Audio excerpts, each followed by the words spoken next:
Hello everyone. In my previous lecture, discuss about chapter number 3. Today start chapter number 4, material management. આજે આપણે chapter number 4 material management છે એના most important topic જોશું. તો materials મેનેજમેન્ટનો most important topic છે EOQ, economic order quantity.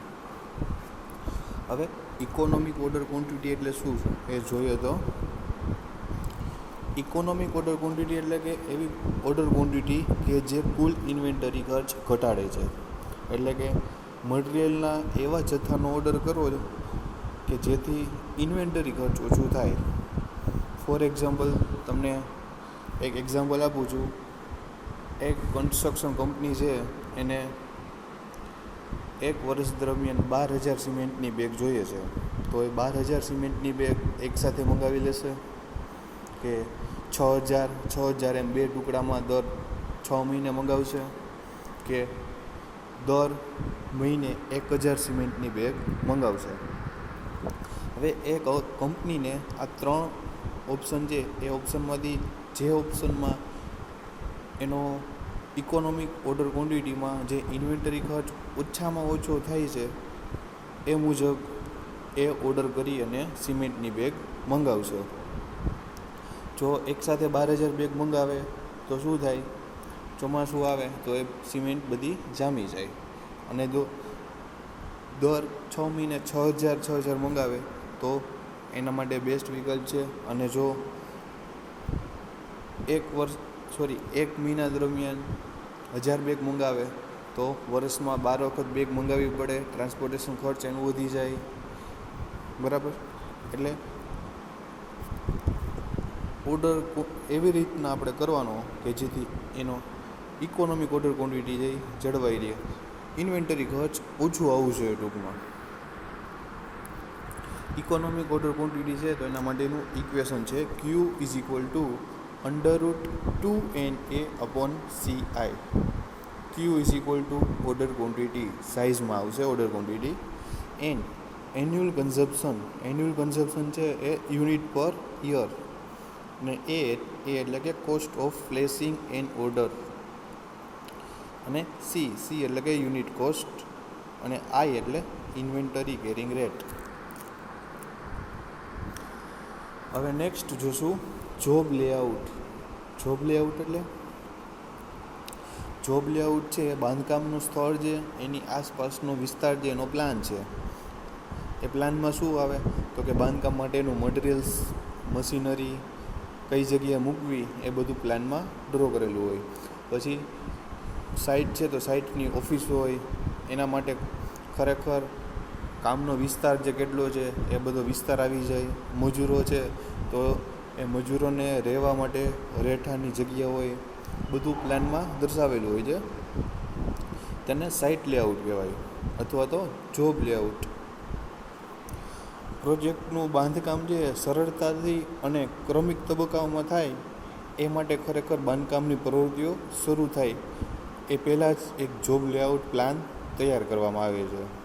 હવે job layout છે એના દ્વારા અમુક શરતો છે એનું પાલન થવું જોઈએ. એ શરતો આપણે જોઈએ તો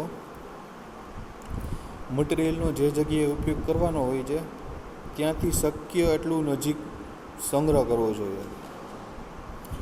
સાઇટ સર્ક્યુલેશન જે યોગ્ય રીતે થવું જોઈએ. મશીન સૌથી વધુ અનુકૂળ અને સૌથી ફાયદાકારક જગ્યાએ મૂકવું જોઈએ. હવે આપણે સિમેન્ટની બેગની જરૂર હોય સાઇટમાં, તો આપણે સિમેન્ટની બેગ છે દૂર ગેટ પાસે ઉતારી તો એક જગ્યાએથી બીજી જગ્યાએ લઈ જવું હોય તો આપણે વાર લાગે. એના કરતાં શું કરવાનું, નજીકમાં જ સિમેન્ટની બેગ સ્ટોર કરવાની જેથી વાંધો ન આવે. નેક્સ્ટ જોઈએ તો સાઇટ લેઆઉટ એવી બાબતનો બનાવવી જોઈએ કે જે મહત્તમ કાર્યદક્ષતા આપે છે. નેક્સ્ટ 4.3.1 છે જોબ લેઆઉટ છે બનાવવા માટેની જરૂરિયાત. Essential requirement for the preparation of job layout. મટીરિયલ્સનો અસરકારક રીતે અને સતત સપ્લાય ચાલુ રહે જેથી કામ અટક્યા વગર ચાલે. બરાબર? મટીરિયલ્સ જે કન્ટિન્યુ સપ્લાય ચાલુ રહેવો જોઈએ. આપણે એક મંથમાં 3,000 બેગની જરૂર હોય અને આપણી પાસે 500 બેગ સ્ટોકમાં હોય ત્યારે જ બાકીની સિમેન્ટની બેગનો ઓર્ડર પ્લેસ કરી દેવાનો. જે આપણી 500 બેગ પૂરી થાય એ પહેલાં જ સિમેન્ટની બેગ આવી જાય. એવી જ રીતના બધા જ મટીરિયલ્સનું આપણે ઓર્ડર કરી દેવાનો, જેથી આપણું કામ અટકે નહીં. અકસ્માત ઘટાડવા અને સલામતી વધારવાની. ખાસ લેબરને સજેસ્ટ કરવાનું વર્ક પછી પહેલાં આપણી સેફટી એટલે કે અકસ્માત ઘટાડવાના અને સલામતી વધારવાની. હવે મટીરિયલ્સ સુધી સરળતાથી પહોંચવા, જેથી તેનું ચેકિંગ થઈ શકે અને બગાડ અટકી શકે. હવે મટીરિયલ્સ જ્યાં આપણે સ્ટોર કરેલું હોય, સિમેન્ટની બેગ છે, રેતી છે, એગ્રીગેટ છે, એ બધાનું ખાસ ચેકિંગ કરતું રહેવાનું. બગાડ બહુ ઓછો થાય એની ધ્યાન રાખવાની. હવે ભારે મશીન છે એની અવર જવર ઘટાડવાની. બને ત્યાં સુધી એક જગ્યાએ મશીન ફિક્સ કરી દીધું, ત્યાં જ તેનો વારંવાર યુઝ થાય એવી જગ્યાએ મશીનને ફિક્સ કરવાનું. બધા જ મટીરિયલ પર દેખરેખ રાખી શકાય. જે આપણી પાસે મટીરિયલ છે એ બધી જ મટીરિયલ્સ ઉપર કન્ટિન્યુઅસલી આપણે દેખરેખ રાખવાની. કેટલું મટીરિયલ યુઝ થયું છે, કેટલું મટીરિયલ્સ ઓન સાઇટ છે અને અવેલેબલ સ્ટોક કેટલો છે. નેક્સ્ટ, આજુબાજુની મિલકત અને સેવાઓને નુકસાન કે અગવડ ન થાય તેનું ખાસ ધ્યાન રાખવું જોઈએ. આજુબાજુની મિલકતને કોઈનું બિલ્ડિંગ હોય તો એ બિલ્ડિંગને ખાસ નુકસાન ન થવી જોઈએ. અને જે સેવાઓ છે, વોટર લાઇન છે, ઇલેક્ટ્રિસિટી લાઇન છે, ડ્રેનેજ લાઇન છે, એ બધી સેવાઓને ખાસ નુકસાન ન થવું જોઈએ. કામની અસરકારક અને કાર્યક્ષમ રીતો વાપરવી જોઈએ. નેક્સ્ટ છે factors affecting job layout. Job layout ઉપર અસર કરતા પરિબળો જોઈએ તો ફર્સ્ટ, કામનો પ્રકાર. સેકન્ડ, પ્રોજેક્ટ સાઇટનું સ્થાન. થર્ડ, બાંધકામની રીતો. ફોર્થ, મજૂરોની પ્રાપ્તિ. ફિફ્થ, મટીરિયલ્સ અને મશીનોની પ્રાપ્તિ. અને સિક્સ, અન્ય પરિબળો. હવે એમાં ફર્સ્ટ ચાલુ કરીએ તો કામનો પ્રકાર, nature and type of work. હવે જુદા જુદા કામો હોય તો એની જુદી જુદી કંઈક ખાસિયતો હોય. જેમ કે કામનો પ્રકાર, કામનો સમયગાળો, એ વિસ્તાર, આ બધું હોય. હવે જોબ લેઆઉટ ઉપર અસર થાય છે કઈ રીતના? જો કે થર્મલ પાવર સ્ટેશન છે એનો જોબ લેઆઉટ છે એ બિલ્ડિંગના જોબ લેઆઉટ કરતાં અલગ હોય. બિલ્ડિંગ એટલે કે રેસિડેન્શિયલ બિલ્ડિંગ હોય, કોમર્શિયલ બિલ્ડિંગ હોય, એનો જોબ લેઆઉટ અને થર્મલ પાવર સ્ટેશન છે એનો જોબ લેઆઉટ બંનેના કંઈક અલગ હોય. નેક્સ્ટ છે પ્રોજેક્ટ સાઇટનું સ્થાન, એટલે કે location of project site. Location of project સાઇટમાં શું આવે છે? જે તે સ્થાન છે એ સ્થાનની ટોપોગ્રાફી, સ્થાન છે એનો વિસ્તાર વગેરે ખાસ અસર કરે છે. હવે સમતલ જમીન છે તો સમતલ જમીન પરની સાઇટનો જોબ લેઆઉટ છે એ ઊંચી નીચી જે જમીન હોય એના કરતાં કંઈક અલગ જોબ લેઆઉટ હોય છે.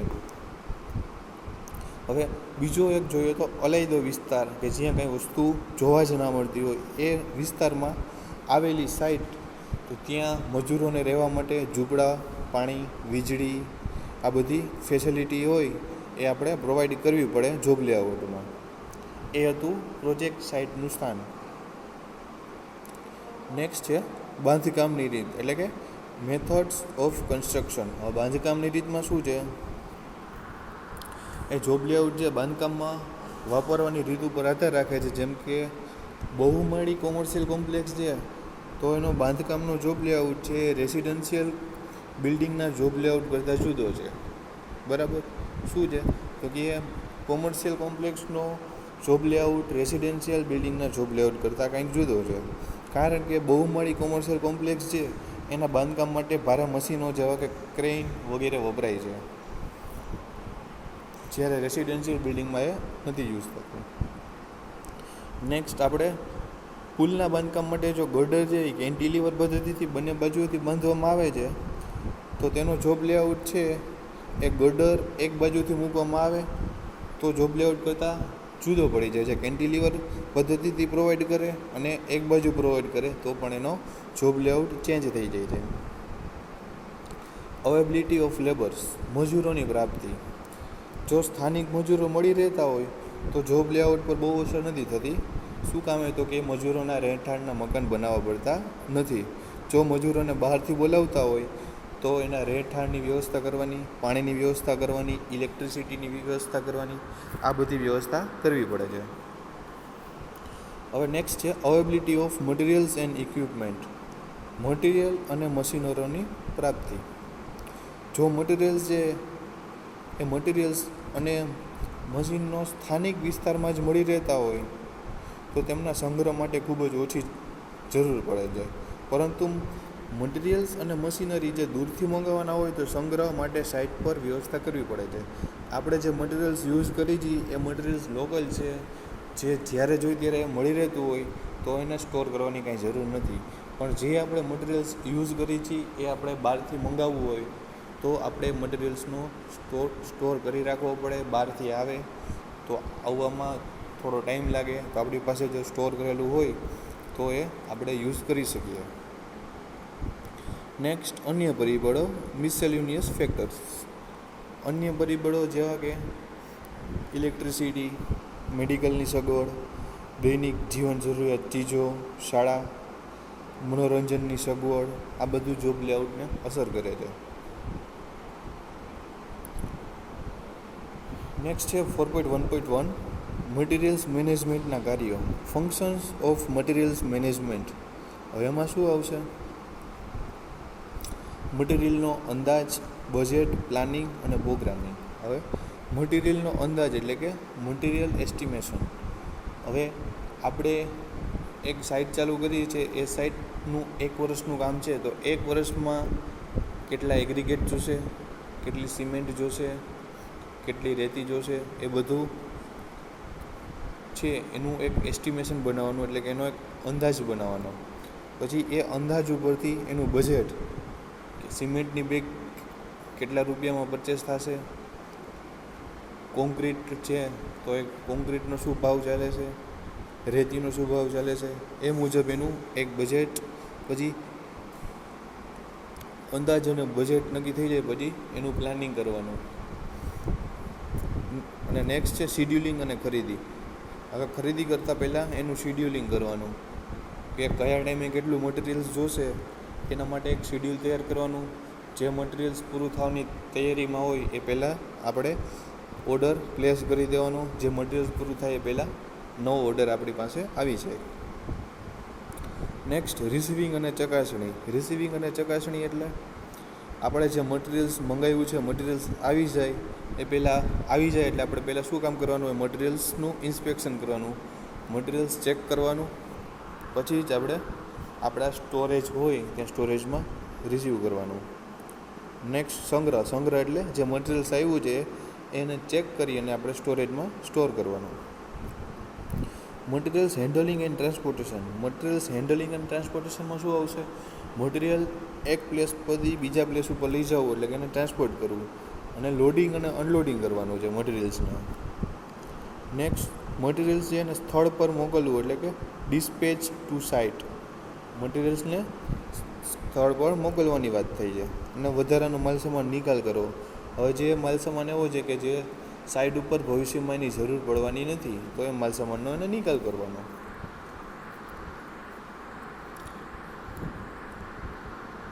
નેક્સ્ટ જોઈએ તો મટીરિયલ્સ હેન્ડલિંગ. મટીરિયલ્સ હેન્ડલિંગ એટલે શું થાય છે? બાંધકામના સ્થળે મટીરિયલને સ્ટોરમાંથી જે જગ્યાએ તેનો ઉપયોગ કરવાનો હોય ત્યાં લઈ જવું એટલે કે materials handling. Materials handling machine દ્વારા થઈ જાય અને માણસ દ્વારા થઈ જાય. તમે કોઈ મોટી કંપનીમાં જાઓ તો કંપનીમાં જોયું હશે કન્વેયર બેલ્ટ હોય, એ બેલ્ટ ઉપર જે તમારું મટીરિયલ્સ છે મટીરિયલ્સને મૂકી દો એટલે એક પ્લેસ ઉપરથી બીજા પ્લેસ ઉપર મટીરિયલ પહોંચી જાય.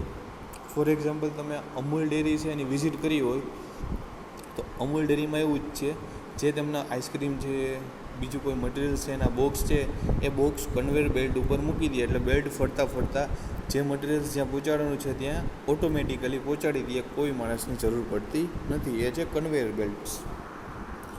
આ હતું આપણું મટીરિયલ્સ હેન્ડલિંગ. નેક્સ્ટ છે મટીરિયલ્સ હેન્ડલિંગના સિદ્ધાંતો. સિદ્ધાંતોમાં શું છે? મટીરિયલ્સની હેરફેર ઓછામાં ઓછા અંતર માટે કરવાની થાય જેથી સમય અને નાણાંનો બચાવ થાય. આપણે મટીરિયલ્સ એવી જગ્યાએ સ્ટોર કરવાનું કે જેથી ઓછામાં ઓછા અંતરે આપણે પહોંચાડી શકીએ સાઇટ ઉપર. માણસોની જગ્યાએ મશીનનો ઉપયોગ કરો જેથી મટીરિયલ્સની હેરફેર ઝડપથી થાય. મેં તમને હમણાં વાત કરી એ મુજબ કન્વેયર બેલ્ટ એટલે કે માણસોની જગ્યાએ મશીનનો યુઝ કરવો. નેક્સ્ટ, સારી જાતના સક્ષમ, અનુકૂળ અને યોગ્ય માપના મશીનો હેન્ડલિંગ માટે યુઝ કરવાનો છે.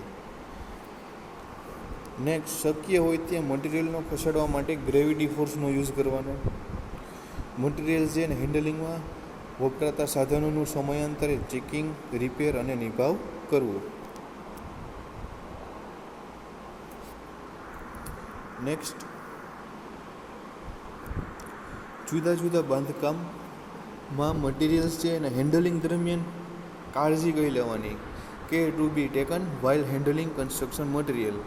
હવે તમે મટીરિયલનું હેન્ડલિંગ કરો છો ત્યારે ખાસ કાળજી કઈ રાખવાની જોઈએ. તો હવે એગ્રીગેટ છે એને આપણે સાઇટ ઉપર રાખીએ તો એના અલગ અલગ ઢગલા કરવા. જેમ કે જુદી જુદી સાઇઝ હોય, 5થી 10 mm, 10થી 20 mm અને 20થી 40 mmની સાઇઝના અલગ અલગ ઢગલા કરવા અને જરૂરિયાત મુજબ એનું મિશ્રણ કરવું, જેથી એક ઢગલામાં બધી સાઇઝના કપચી રાખવાથી એનું સેગ્રિગેશન થઈ જાય. બને ત્યાં સુધી અલગ અલગ સાઇઝના એગ્રીગેટ છે તો એના અલગ અલગ ઢગલા કરવા. હવે મોટી સાઇઝની કપચી છે તો એના કણો તૂટી ન જાય એના માટે કપચીને ઊંચાઈથી પછાડવી ના જોઈએ. સાઇટ ઉપર કપચી કે રેતીના ઢગમાં ધૂળ ન પડે અને ઓઇલ ન પડે તેની કાળજી ખાસ રાખવાની. આપણે સાઇટ ઉપર રેતીના જે ઢગલા હોય એમાં ધૂળ ભેગી ના થઈ જાય કે ઓઇલ ભેગું ના થઈ જાય એની કાળજી લેવાની છે. રેતી, કપચી, સિમેન્ટ વગેરેનો વજનથી માપીને કોન્ક્રીટમાં યુઝ કરવાના. ખાસ સાઇટ ઉપર જે આપણે ડિઝાઇન કરી હોય એ ડિઝાઇન મુજબ જ વર્ક થવું જોઈએ. એના માટે રેતી છે, એગ્રીગેટ છે, સિમેન્ટ છે, એનું બેચિંગ આપણે વજનથી કરવાનું. નેક્સ્ટ, કોન્ક્રીટનું મિક્સિંગ હાથથી કરવાને બદલે મશીનથી કરવું જોઈએ. એનું મિક્સ છે એ હાથથી કરીએ તો એમાં સિમેન્ટ વધુ યુઝ થાય છે, જ્યારે મશીનથી કરશું તો એનું મિક્સ વ્યવસ્થિત થશે અને ઓછો સિમેન્ટનો યુઝ થશે. નેક્સ્ટ, શક્ય હોય ત્યાં સુધી કોન્ક્રીટના ટ્રાન્સપોર્ટેશન માટે બોરોવ્હીલ્સ, જે તમે જોયું જશે, બોરોવ્હીલ્સ એટલે કે ઓન સાઇટ સીસી રોડનું કન્સ્ટ્રક્શન થતું હોય ત્યાં એનું ટ્રાન્સપોર્ટેશન બોરોવ્હીલ્સથી થાય છે. બેલ્ટ કન્વેયર્સથી કરવું જોઈએ, કારણ કે તેનાથી કોન્ક્રીટનું સેગ્રિગેશન ન થાય. કોલમ અને સ્લેબ જે એમાં કોન્ક્રીટમાં ઊંચાઈથી ના ફેંકવું જોઈએ. કોલમનું આપણે કાસ્ટિંગ કરતા હોય તો વચ્ચે એક એવું બાકોરું રાખવું જોઈએ કે જ્યાંથી આપણે કોન્ક્રીટ એ બાકોરામાંથી ફેંકી શકીએ. બહુ ઊંચાઈથી ખાસ ના ફેંકી શકાય એવી જગ્યાએ આપણે એનું બાકોરું મૂકી શકાય. આ સિમેન્ટની બેગ છે એ મશીનથી સિલાઈવાળી હોવી જોઈએ અને એક બેગ સિમેન્ટ છે તો એનું 50 કિલોગ્રામ વજન હોવું જોઈએ. ખાસ સેનિટરી આઇટમો હોય એ હેરફેર દરમિયાન તૂટી જતી હોય તો એ તૂટે નહીં એની ખાસ કાળજી લેવાની છે. ઈંટ છે, બ્રિક્સ, તો એના થપ્પો કરેલો હોય ત્યાંથી બાંધકામના સ્થળે લઈ જાય ત્યારે ખાસ તૂટે નહીં અને ઈંટને પછડાય નહીં તેનું ખાસ ધ્યાન રાખવું જોઈએ.